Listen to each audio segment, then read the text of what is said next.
Hingi po tayo ng karagdagang update sa naging epekto ng pagputok ng Bulkang Canlaon sa Negros Island. Kausapin natin si OCD Region 6 Western Visayas Regional Director Raul Fernandez. Magandang umaga at welcome po sa Balitang Hali.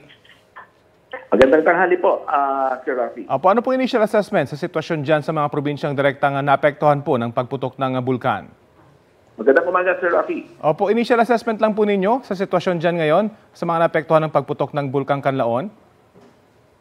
Yeah, meron pong naiulat pong 18 barangays po yung directly affected po ng ashfall. Isa po sa La Castellana, 12 sa La Carlota City, 3 po sa Bago at 2 naman po sa San Carlos City. So sa ngayon po, ang ating pong Regional Incident Management Team ay patuloy pa rin po nagkakandak po ng assessment sa yung epekto po ng pagputok po ng Canlaon. Meron ho bang mga kailangang ilikas? Sa ngayon wala pa po, no, dahil natigil naman yung yung pagputok ng Canlaon ng 6:47. Opo. So ang naging advice na lang po sa mga nakakaranas po ng ashfall na manatili po sila sa loob po ng kanilang mga tahanan. Kumusta po ang supply ng face mask? Ipinamimigay po ba ito ng libre o kailangang bilhin ng mga residente?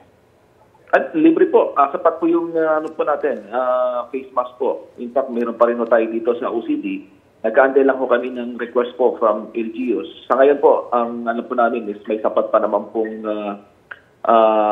number of face mask yung ating mga LGUs. Paano ho paghahanda kapag sakaling lumala pa yung sitwasyon o kaya umulan at magkaroon ng lahar flow?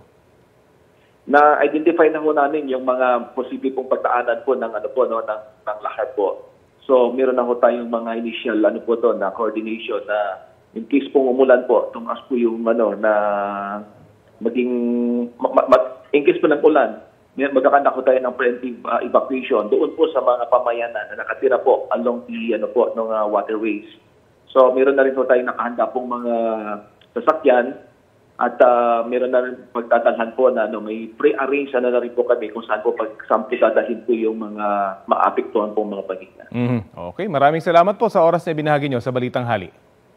Yeah, maraming salamat din po, Sir Rafi. OCD Region 6 Western Visayas Regional Director Raul Fernandez.